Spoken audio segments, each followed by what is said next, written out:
right. Big thing this, I guess, next couple weeks because of your travel schedule. Making sure that B string doesn't ring out at all. Keeping that index finger down to, not to fret the entire time, but having some kind of contact with the E string and the B string all the way through. Keep that muting going really strong. Now remember, if you hear something that's not supposed to be there, it must be addressed right away, because if it's not addressed, it will never get better. So here we go with number 1 at 60. 1, 2, 3, 4.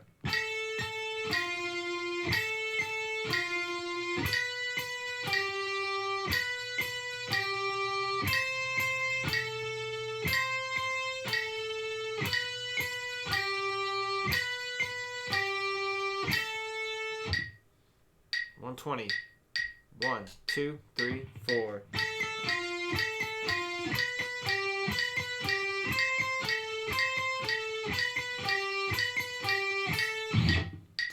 $180. 1, 2, 1, 2, 3, 4.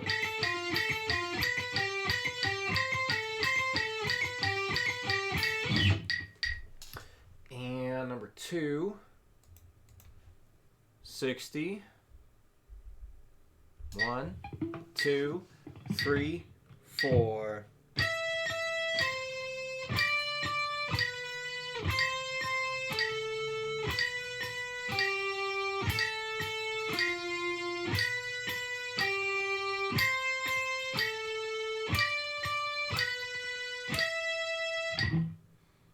$120. 1, 2, 3, 4.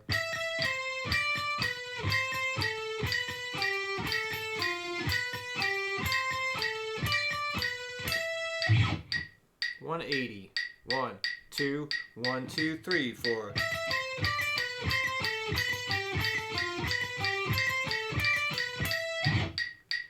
Okay. So the other thing we discussed, besides the scales, so remember we're going to make sure you can play everything nice and perfect before you add any scales. But where is it? There we go. Okay. So we looked at another way to use the chord progression by numbers, and that was using power chords, also known as fifth chords. So you can keep things simple and just use the 2-string ones. So, looking at the first progression there, the 1, 6, 3, 5 in the key of C, that would give us what we have practiced: the C major, A minor, E minor, G major. So root notes C, A, E, G. So all we need to do is plug in a power chord to those root notes: C5, A5, E5, G5. So what I recommend is just go on YouTube, look up a drum beat or drum track. Make sure it's just the drums, no other instruments. And the one I have here is just a 120 BPM rock drum track. So let's demonstrate the power chord thing. You can strum it any way you want to. Let's get a bit more volume here. So you can start off just by letting the chords ring out. For example, 1, 6, 3, 5. 1, 6, 3, 5. Then you can get fancier with it when you're ready. 1, 2, 3, 4.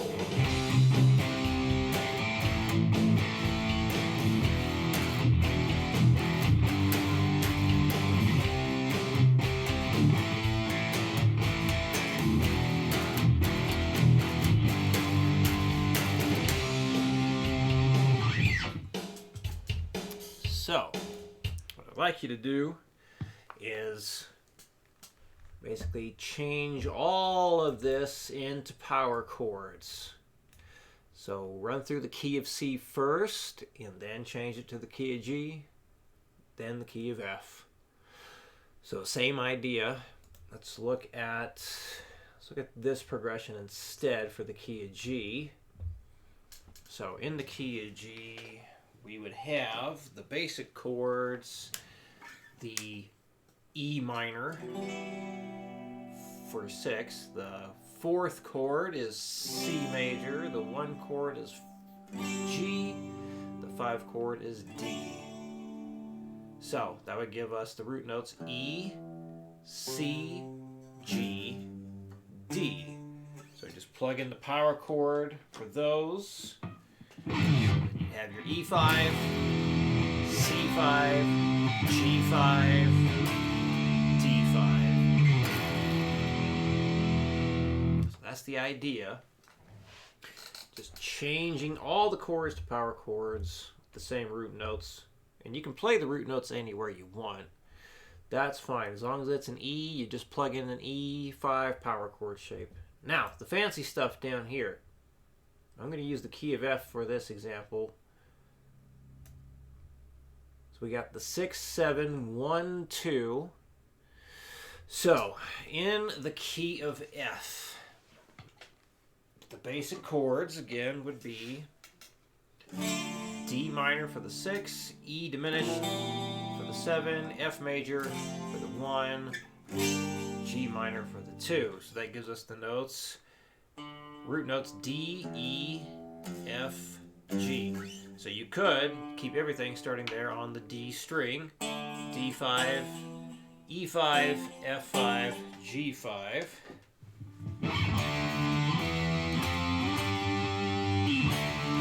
D5 for the 6, E5 for the 7, F5 for the 1, G5 for the 2. Now, the other thing we discussed last night was this. So because we have no major or minor quality when it comes to power chords, or 5th chords I should say, you can get away with not being 100% in key when it comes to that highlighted chord. So, if you want to stay 100% in key, we have 2 options, and that was you can take this E5 chord and flat the 5, giving yourself a diminished 5th chord, or the less harsh sounding chord. There's still dissonance to it, but not as harsh.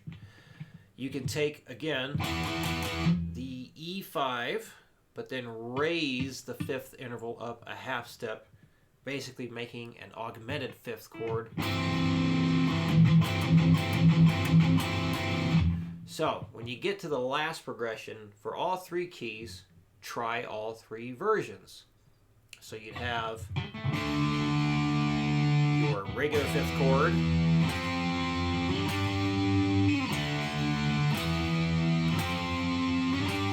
then use the diminished 5th chord,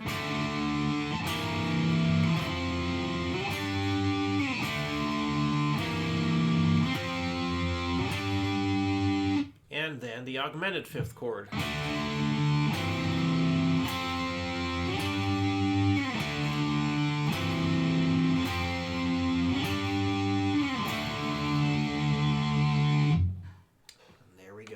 All right, any questions come up, let me know, and I will see you again next week.